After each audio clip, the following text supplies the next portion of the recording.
talking about the injured people.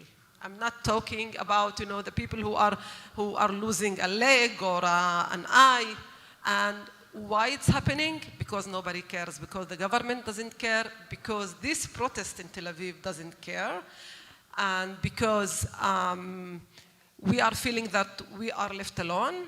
And another issue, which is a very important issue, I think that the Palestinian population inside Israel lost hope about its politicians. We are I think that the political parties that's very active in the Palestinian society have lost their power. People don't believe in politicians. People don't think that they can influence their life. And I think, and the third issue, which is a part of what's happening,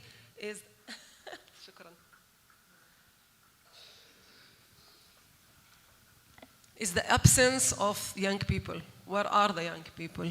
They are not there. They don't think politics. They don't want to think politics. They are thinking only about two issues. Their own individual future, and it doesn't look bright, because when they are thinking about their future and about their opportunities in Israel, they are more and more being depressed about their situation.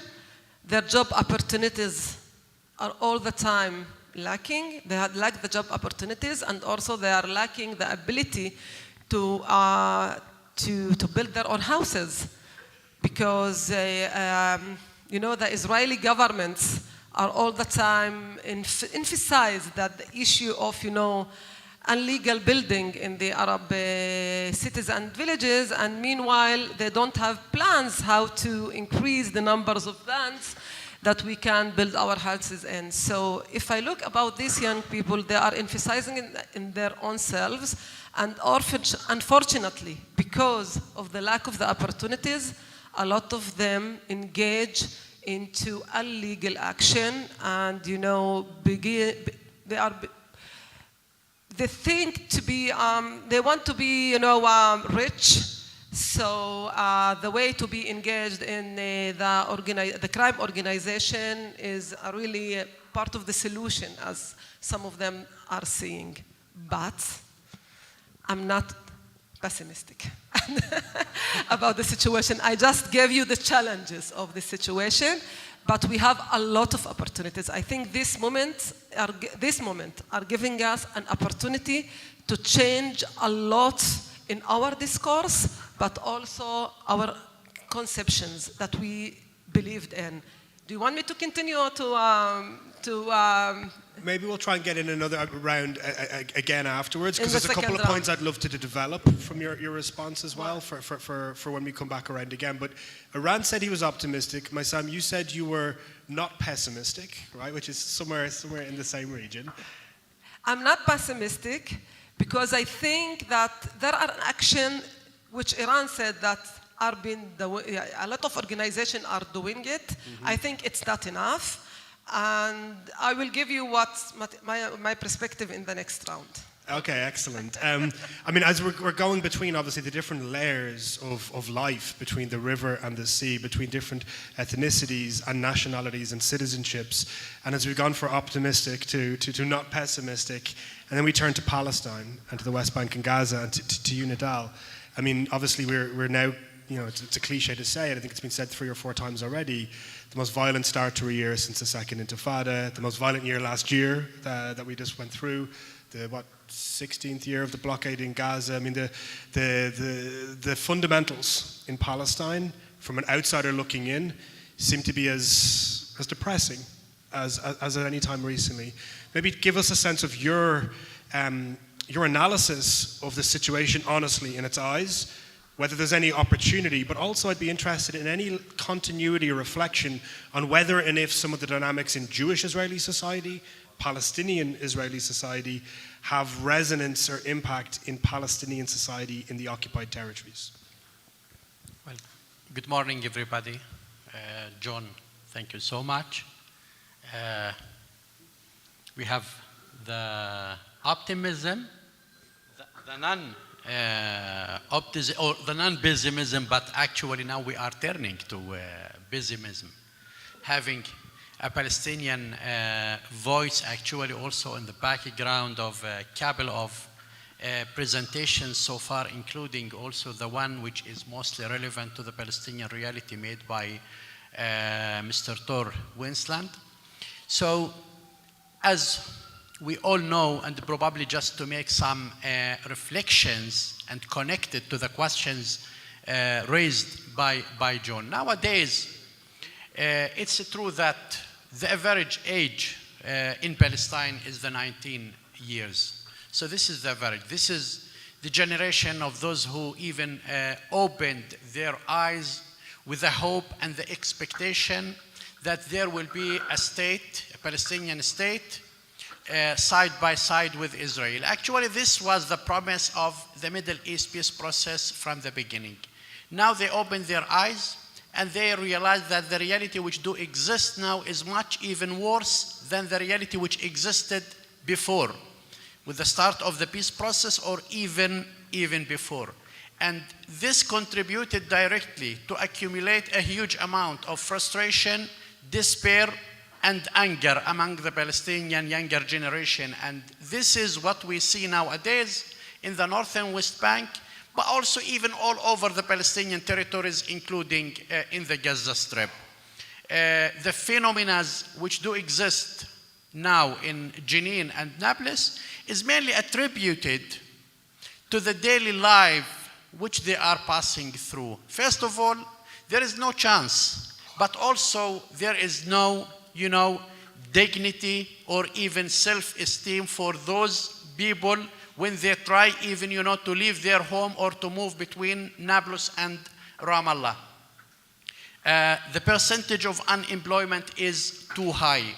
And above all, actually, they do not see an opportunity when it comes to the Palestinian side and when it comes to the Palestinian leadership and when it comes also to their role to play, because, also the issue of no elections since 2006, this means a lot, that they are not playing a role when it comes to the decision-making policy.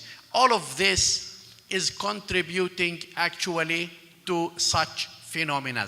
But frankly and most importantly, what we witness nowadays, since you mentioned violence, and until this month, we the Palestinians, we paid more than 165 Palestinians who have been killed either by the Israeli army or by the settlers. Now the main concern for me as a Palestinian, actually, it's the settler violence. And even in certain cases, the settlers' terrorism. I myself, I feel, as most of the Palestinians, insecure in my home, in my land, in my town, and when I am driving between Ramallah and my original place of birth in the northern Jordan Valley. This settler violence is not only, life-threatening, but it is living resources threatening. I myself, as a Palestinian, I cannot have the free access, to my land in order to cultivate or to work. I cannot have the free access to the natural resources, specifically to water. In most of the cases, the use of roads and those who are traveling between the North and West Bank and the Central West Bank in Ramallah, they pass through this daily agony, actually, of driving through the village of Hawara. And when we mention just the name of Hawara, we all know what does it mean for the Palestinians, and when it comes to the huge suffering the Palestinians are passing through. This is at the security and at the political level. Not to forget, actually, the economic and the financial reality which do exist and they prevail in the Palestinian territories. When we all sitting here and we have some international representation, although I saw that most of them or some of them left. Mr. Thor Winsland mentioned it clearly that nowadays there is no money available for this project as it used to be in the past, leaving the Palestinians actually in a certain situation where they neither can retreat back or progress with building the institutions or the program. It's not in any place in the world where public employees actually did not get their full salary, although this salary is actually small. You know, we are talking about 4,000 to 5,000 shekels. You know, the Palestinian public employees are getting 80% of their salaries for the last 2 years, simply because Israel is deducting significant amounts of those salaries and putting them on hold or confiscating them, leaving the Palestinian people into even a severe financial and economic crisis. This added also to the de facto policies of the Israeli government when it comes to the settlement project and when it comes, you know, to the annexation of land. This we can see actually the result on the ground on daily basis. The situation of Gaza is a very complicated situation. Just a couple of weeks ago, we witnessed the last round of violence. And frankly speaking, the next round of violence is not that too far from us. You know, it started to be every another year. And I'm really concerned as a Palestinians, it will be even in a more repeated intervals, and simply because nobody is dealing rightly with the issue of Gaza. And the dilemma and the crisis of the Gaza Strip cannot be dealt with neither with security nor with certain partial economic interventions. The solution in Gaza is a comprehensive solution where there are 4 parties who must abide by and assume their own responsibilities. First comes Israel. Israel is an occupier force in this regard, and Israel must assume its responsibility when it comes to Gaza and when it comes to the crossing and when it comes also to the life of the Gazians. Closing the crossings into Gaza and keeping the siege on the Gaza Strip is a violation of all international laws and a violation of the Israeli responsibility when it comes also to the Geneva 4th Convention. Hamas itself also should show more responsibility when it comes to the life of the Gazians, but also Egypt and the PA should assume their own responsibility. Those 4 players actually together, if they decide to do something when it comes to the Gaza, they can create a shift. And this shift should be directly translated into a strengthened relationship, social, economic, political, and even geographic, between the Gaza Strip and the West Bank. There is no future actually for Gaza as an independent independent entity separately from the Palestinians in the West Bank, as well as there will be no Palestinian state in the West Bank separately and independently from the Gaza Strip. And this takes me, you know, to the promise, the original promise, which has been also tackled by Mr. Wensland, the 2-state solution. Yes, we all now concerned about how the 2-state solution will look like, but definitely we all know the parameters for reaching to the 2-state solution. And in this regard, frankly, what is needed is not to exert effort tomorrow to bring the Palestinians and the Israelis back to sit around the table, because we all know that this will bring nothing. But what is needed from us, those who are in this room as Palestinian and Israeli civil society, our supporters from the international community, is to exert every effort possible in order to preserve the parameters of the 2-state solution. Nowadays, there are certain forces, extreme forces, which are acting in order to make the 2-state solution, even in the near run, impossible mission. And this should be actually our first enemy. Simply and frankly, there is no other viable alternative for the 2-state solution.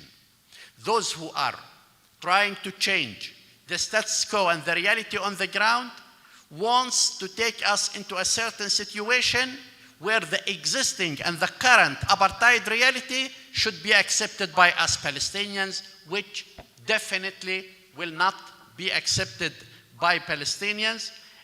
And this will keep actually this current round of violence ongoing and will not lead us anywhere. The election is extremely important, and this will take us to the needs of the younger generation in Palestine. You know, elections, of course, with the Palestinians, there is a homework which we are not doing according to the book. We are not taking or assuming our full responsibility in this regard for so many reasons. But frankly speaking, also, the main responsibility is on Israel. And there is a partial responsibility on the international community, who is the guarantor of the Oslo Accords, where the Palestinians are entitled to have their own elections in this city. We, the Palestinians, it's our right to do elections all over the Palestinian territories occupied in 1967, including in East Jerusalem. It is Israel who violates actually this condition, and it's the international community to some extent not practicing the necessary pressure on Israel when it comes to encouraging first to allowing the Palestinians to do elections, but also not doing the same needed amount of encouragement to the Palestinians to go for such a goal. I'm going to stop at this point if there is any other questions. No, thank you, Nidal.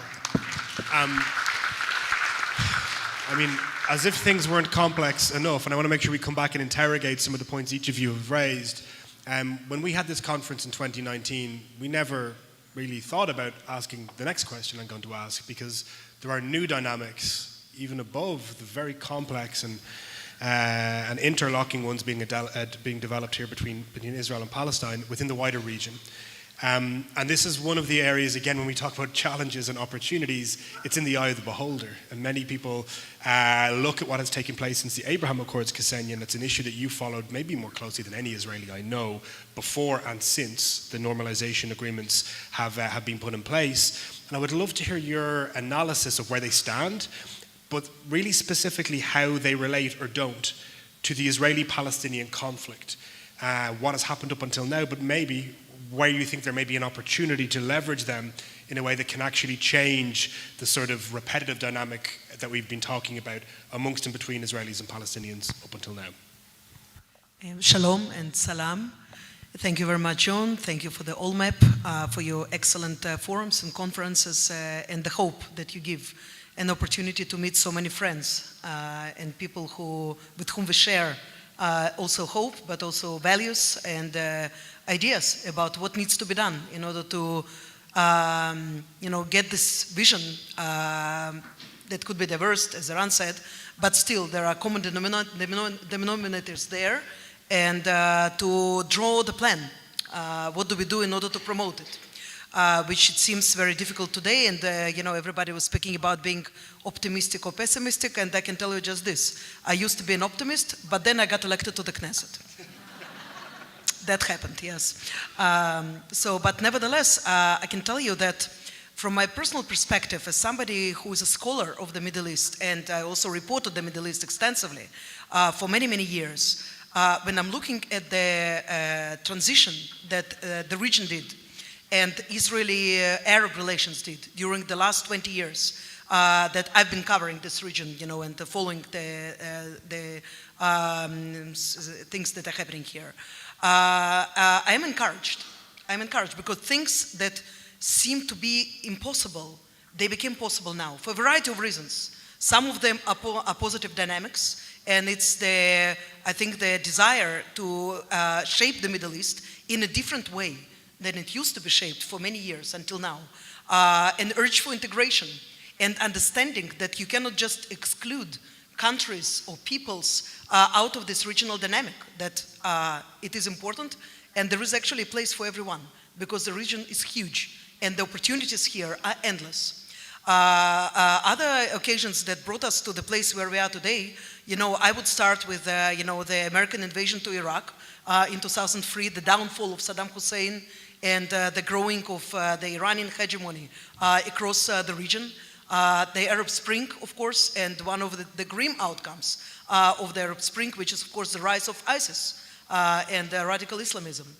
So combined together, with all of the factors, we find today Israel developing its ties with countries with whom even prior to 2020, it already had some kind of communication and cooperation. It was informal, and it is formal today.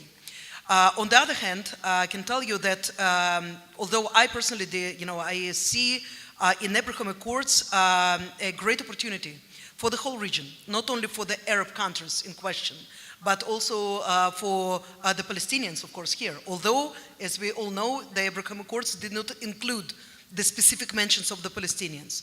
But at the same time, they happened when the plans to annex the Jordan Valley were put on hold due to these accords. I can tell you that the Arab countries that right now have normal relations with Israel, which is of course a normal situation. Not having relations in this region is a nonsense when we have so many common challenges: security, climate, unemployment, radicalism. It's just a few of them. These countries have now much more leverage than they used to have before there were any sort of formal relations concluded. I'm looking at the small but important success. It depends on, again, in which side are you. And if you're looking at the Allenby Bridge crossing advancement that was promoted by Morocco last year, if you are sitting in Washington, in Brussels, it might seem it's something small because, okay, this is a small agreement about some small crossing. If you are a Palestinian that stands in this endless lines, in the heat, of the place there, which is, I think, like 9 months of the year. It's impossible to be there for more than 1 hour in the open. Then you will certainly appreciate, that small thing that changed with the help of the Arab states. I'm looking at Egypt that is having the constant role of mediator between Israel and Gaza. Many things can be said about, Egyptian involvement, but we all know that when Egyptians were not involved, then we received, the operation that took place in 2014 lasted for over 50 days, although it could be ended in, a week or so. We are looking today at some of the relations between Israel and Jordan. They are very much supported by the Gulf countries, specifically by the UAE. In terms of water and electricity, the blue-green, so the potential is certainly here. And look at what happened since the beginning of this current government. Okay, so the mantra that was repeatedly told by us, by the right wing, that the Arabs do not care.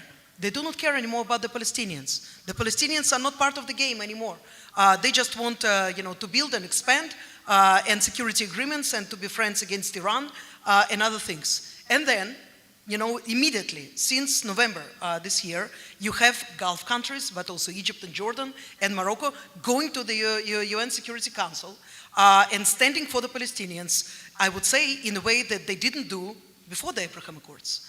So I think that people who analyzed, again, from a certain position, it's always great to analyze things from a certain position because then, everything comes, aligned to you very beautifully. Yes, we said that, if you are the right winger, you can say, yes, we said that the Arabs do not care, and this is the proof. They signed the agreements with us, so it's all working very well. But then look at Netanyahu not being invited to Abu Dhabi, to Manama, or to Rabat during all of this, what is it, 6 months already? Abu Dhabi was supposed to be the first stop in his diplomatic journey abroad, okay? But things that happening in Al-Aqsa, the turmoil in the West Bank, the racial, ugly statements, anti-Palestinian statements of the ministers of his government, they are certainly scrutinized right now much more than if the Abraham Accords would never happen. And as an Emirati researcher, Ibtisam Al-Kedbi, told to me during the Herzliya conference just very recently, she was very frank and she said these words, I was stunned, And I think also many people in the room, it was the headline in Haaretz in this very moment. She said that the Netanyahu government embarrassed the countries of the Abraham Accords by this behavior. So the bag is always mixed. Nothing is black and white. There are no simple solutions for difficult dilemmas or difficult problems, long-term problems and so on. And so also the relations with the Arab countries are complicated. They should not be analyzed in a black and white fashion of do they stand for Palestinians or do they not stand for Palestinians. I think that what we see, again, we are looking at the Saudi Arabia that is considered by, I think, the majority of Israeli policymakers as the cherry on top. Okay, if only we can get Saudi Arabia, then all of our regional problems would be solved. This is the mantra. I believe that we should have peace with Saudi Arabia because it is an important country. But if we do not focus at the things that are happening next to our homes here, yes, we are sitting here in Jerusalem, Ramallah is 15 minutes away without the traffic, Nidal, and the checkpoints. Yes. We are looking at Gaza, well, it's 1 hour and a half from here. I know because I used to go there as a reporter all the time. And yes, speeding too much, but eventually got there in 1 hour and a half. I think that actually the Abraham Accords, they underlined and they focused the attention of those who understand that you can repair things that are happening under your nose with the help of countries that are far away from you. They are great countries, and we can have splendid relations. Bahrain, Emirates, Saudi Arabia. I don't know who will come next, but in any case, these countries can be instrumental and helpful if somebody, just in 2 kilometers from here, Knesset and the office of the Prime Minister, will be willing to use their kind services in the way that, some of the services of mediation are already being used, but this is because we do not have any other choice, so we want to resolve the tensions over Gaza, so we need to use the Egyptians. We need to ease somehow the suffering at the Allenby, so we use the Moroccans. But I'm thinking, about the special committees of foreign ministers and ministers for water and ministers for education of these countries from the region that have a common goal. It's stabilization and it's a final solution, a great solution for the endless conflict that is ongoing here. Because I think that, although the Israeli-Palestinian conflict is certainly not the only conflict of this region, and this is what we experienced in the last 20 years. Yes, I'm watching the Arab channels, Al Arabiya all the time, and Al Jazeera sometimes, and I can tell you that the lineup changed during these years. Palestinians are not the only ones that are being covered. They are not the only ones in the center of attention. But whoever hoped that with Abraham Accords they will just disappear from the media agenda, go over the Arab media over the recent few weeks, over Gaza, over the turmoil in Al-Aqsa. I mean, every stone that is being thrown there right now, everything is covered, meticulously and documented. And you have people going to at very high echelons. Messages are being sent to here, to Jerusalem, and so on. So the bottom line is that the Abraham Accords, they changed the situation, not necessarily in the way that the authors of this agreement, and I think that this is partly part of the problem. This is why the left wing sometimes, tends to reject them in the absolute way because of the people who brought them into life, Donald Trump and Benjamin Netanyahu, along, of course, with Arab leaders. You have to look at depth. You have to, focus on not only this immediate gains that this party gained or another party gained. You have to focus on the larger picture. In the end of the day, the Abraham Accords can be a base for a great understanding and cooperation in this region. This is what we in Ropes believe, that there is a place here in the Middle East for everyone. And only if everybody will be a winner, only if your neighbor is a winner, then you can win as well. But if they will be the loser, if the people in Gaza will stay unemployed and in the great suffering without the opportunity to develop, to grow, and they achieve their sovereignty, then Israel will suffer consequences as well, with Abraham Accords or without them. Excellent. Thank you, Ksenia. Unfortunately, this first session is running a little bit delayed because of some slow start to the morning. I want to make sure that everybody still has time to get lunch and we stay on track. So I want to kind of go through a quick second round here that is really looking to the future. And you helped to set us up there, Ksenia, but in fact, each of the panelists did. And I'd love you to think this is always very dangerous, obviously, to make predictions, particularly about the future, but looking only ahead. And again, being sort of humble, but thinking about these new variables you've each identified in each of your areas of expertise, and how they may be manipulated or taken advantage of, or how they may develop on their own to change some of the trajectories discussed about. And in particular, perhaps for us all as we go out into the discussions this afternoon, what sort of role civil society can play in framing it, not to be captured in the prisoner only of elite level decisions, but what we can do as a community from the bottom up. And maybe first for you, Eran, to develop that theme. So this is a great question, and I think that it set us in a very pragmatic action item mindset. And when we look forward, and I'm talking about the next couple of weeks and months, but also years, we need to learn from the mistakes of past protests. And I'm going back to this current moment with the protests going on in the streets every week. And even when we look at the Balfour demonstrations, the anti-Netanyahu protests of 2 years ago, there was a failure to absorb political energy. And in organizing theory, community organizing theory, there is something called a vortex moment. There's a tornado of political energy. And it's defined by two conditions. The first one is uncertainty. So the fact that we really don't know what's going to happen next week. And the second thing is the spontaneous eruption of new initiatives. So there's grassroots, but also every day now we see social workers for democracy, nutritionists for democracy, civil studies teachers for democracy. We see this spontaneous emergence of new protest movements. So we are in a vortex moment. And there is this energy, political energy that is being created, but we need to create the political vessels. Because I believe in political parties. I was a member of a couple of them. I believe that political parties are a platform to change reality. But right now, the language of the protest, the atmosphere of the protest, the current reality state of the political parties, they're not going to absorb the energy. They're not even remotely ready to absorb the political energy of the protesters. But the second best is established civil societies. And it is our responsibility to open the doors, to create to maximize the entry points for political energy, but also the technical. I'm talking about WhatsApp groups. I'm talking about digital organizing. I'm talking about opening the doors and not gatekeeping into our movements, into our organizations, to do capacity building, to help the new students for democracy, social workers for democracy, to learn how to organize people, to give them the infrastructure, the know-how, the things that we've been doing for decades in order to build political power.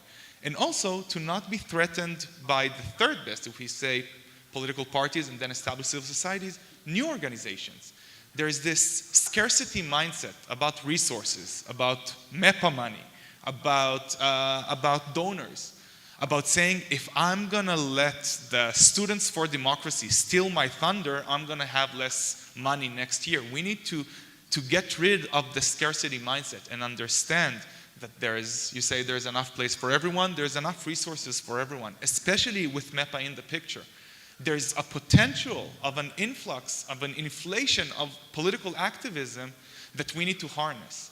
So our responsibility is to create the WhatsApp group, to go into digital organizing, to go out to the protests and talk to people, to establish an anti-occupation bloc, not just in Tel Aviv and Haifa and Beersheba, but also in Kfar Saba and Hadera and Netanya. And to create the entry points for people to travel from the Save Israel camp to the Fix Israel camp. And no one will do it if not established civil society. We are the only actors that have the opportunity, the resources, and the know-how to do this. Excellent. Thank you, Eran. And Maisam, it's sort of a version of the same question to you, I'm sorry. In that, I mean, you're an example of this. So many of our members are the leaders that I meet constantly, Palestinian citizens of Israel, incredible sort of social entrepreneurs, people who are really creating these movements.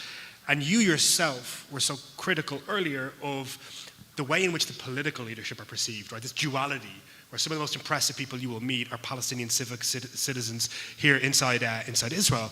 And then the gap, I guess, that exists between that and the perception of politicians. So how do you feel there could be continuity between what's happening below the political level and how maybe it might feed into it and accelerate and frame some of the changes that need to happen amongst political leadership too? I just think that, we are creating the difference. We are the people, we are, people everywhere. We are the one who will create the difference. Actually, the protest now in Israel shows us that, the power of the people is the real power. And, Netanyahu government being, withdrawing from the legal revolution, that means that people really have the power. But people should understand what is the power that they have. And I think we need, as civil society activists and as civil society organization, to give the people the tools in order to deal with their power and to extreme the power that they have. I totally agree with Eran in this issue. And this is what the political parties are not doing right now. So the political parties are not mobilizing people into action. We should take it as civil society. And I think that also we should speak about short term and long term. We cannot only work for the short term to mobilize people to demonstration and not creating the agenda and the vision, because the vision is more important, than the action that we are doing right now. If we don't have the vision that really believe in real democracy, in equality, in social justice, and in ending the occupation, so there is no, it doesn't mean anything to go into the streets, but we should create the long term in a way that we should really emphasize to work with youths, with young people. Young people, Jewish and Arab Palestinians, also from the West Bank and Gaza, are really withdrawing from being from politics, and also they are being more extreme in their ideas, and they are, being more, you cannot talk to them, in a way that talks about compromisation, in a way that talks about, really shared society. So we need to have a lot of work because they are the future. If we are not working now with our own future, so we will lose it. And, and we should understand that this is the emergent issue right now, creating a work with the young people, creating also maybe new NGOs and new civil society that really emphasize to work among these young people and giving them politicization, trying to mobilize them toward the, creating a political, a personality that really can change in the future. And I want to say another thing, I think that we are not talking about is the workplaces, the shared workplaces. We are really, at least we work in, a lot of us work in shared workplaces, but I think that it is still people who are working together, they are not talking, not about the conflict, not about shared society, and it's our challenge to bring this discourse also in workplaces. I want to say that we are in Tsofen held a research recently, and we just discovered that high-techists, Jewish and Arab high-techists, and we know that we have high-techs for democracy, yes, but it seems to be that in their own companies, they are not talking to each other, Jewish and Arabs, about the situation. So if we don't have the ability to, to open our minds and to talk freely about what is really matter and what is really bother us, so we didn't do nothing. So this is the challenge, to bring this discourse into the people, into the workplaces, into the streets, into the cafes, into the schools, into the, the football yard. This is our challenge. Excellent. Thank you, Maisam. I wish we had more time. We're going to have to, unfortunately, finish this round now with Nidal and with Ksenia, again looking into the future, but hopefully this can help to frame some conversations we have outside the hall following this over some lunch. Nidal, in a way, it's the hardest question to you, in that things for Palestinian civil society and the political elite, we've been saying this for a few years, it's at the cusp of change, right? The change is coming. Will it be negative? Will it be positive? What role will bottom-up movements play? What is the sense of Palestinians about fear and apprehension of changes that may be coming versus wanting to try and embrace some sort of disruption because of just how challenging this moment is? And what kind of role can we play? Can civil society play? Can movements like Geneva play? Well, thank you. I'm listening to Maisam talking about the Palestinian Jewish civil society relationship in Israel, but when it comes to the Palestinian-Israeli civil society relationship, it is even much more difficult and much more complicated. Today, compared to the good days of the past, actually there is a huge gap and huge problems which we are nowadays facing. But despite actually this reality, and I can give an example, the Geneva Initiative and the Palestinian Peace Coalition, and we are also leading a two-state solution coalition of 30 Palestinian and Israeli organizations. We are trying actually to reach out, first of all, to the constituency, to the political leadership in both Palestine and Israel, as well as to the international players within our international advocacy campaigns. This is always doable, but frankly, what makes difference is a unified strategy and mechanism of work between Palestinians and Israelis who share and agree on the same goal. For the time being, we are missing this component, and probably if at some time we can reach such point where we can agree on a certain strategy, I believe it can be much more easier to go with it to the ground. It can be also easier to go with it to the international community. This is extremely important. Second, I believe we the Palestinians also, we can benefit, and I wanted to mention this since I believe it's important, can benefit also from the civil society and the weekly demonstrations which take place in Israel. You know, these demonstrations can constitute a sort of a guiding models for Palestinians. First of all, internally, but also when it comes to the message. There is no democracy with occupation. It can be also raised by us. We, the Palestinians, we should also send this message clearly, and probably it might be, you know, very significant for certain demonstrations parallel to the ones in Israel, sending out such a message. Democracy cannot go with occupation. And the slogan should be end occupation. This is something the civil society can do. On the issue of change, you know, I share with you the same perception when it comes actually the hesitation and the fear to change. Actually, the Palestinians are very concerned about the future.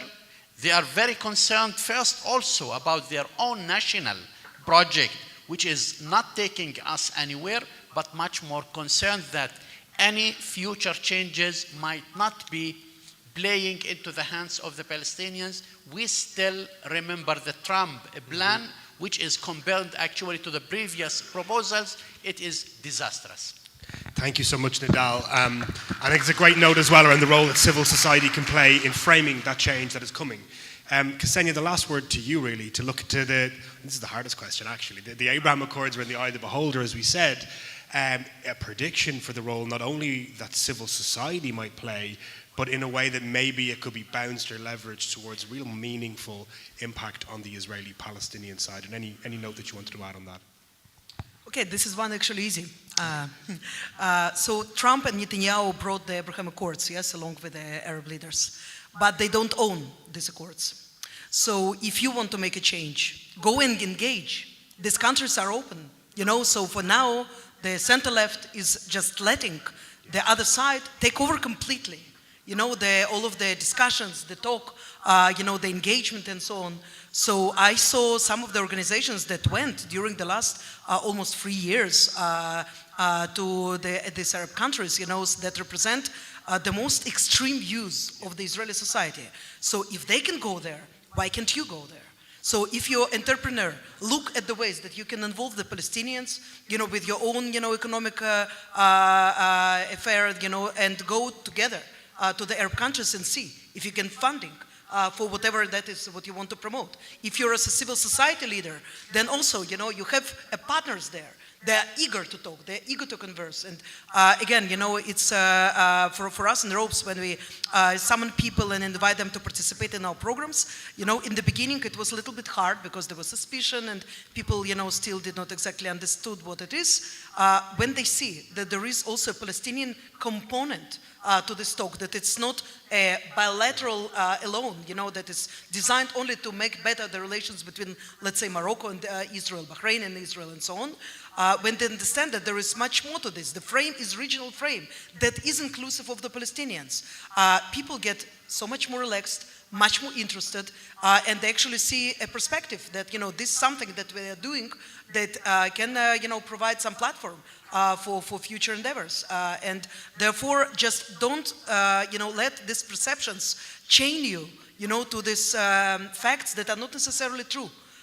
This is what we came to, find out about these countries time and again. In all of the polls, you see overwhelming support of the Palestinians. 70–80% of the people are saying that, they think that Abraham Accords, they might be good, but if they do not include the Palestinians, they are not perfect. Let's make it perfect. Amen to that. I could have honestly asked you guys 4 or 5 more rounds. I learned so much. Just kind of a round of applause for 4 of the most expert voices you will hear from civil society. This is going to frame our conversations hopefully after lunch. We're going to extend things a little bit in that we will start at 1:30 back after lunch. There are gluten-free and vegetarian options down near the restaurant. We have a change to the published program in that the German ambassador to Israel, Ambassador Seibert, will be speaking first when we come back from lunch, and then we're going to have a dual updating presentation from the leadership of MEPA at USAID, MEPA's PFP Advisory Board Chair George Salem, and the Mission Director Amy Tohel-Stoll. So please do join us after lunch, and again a big round of applause for our panellists today.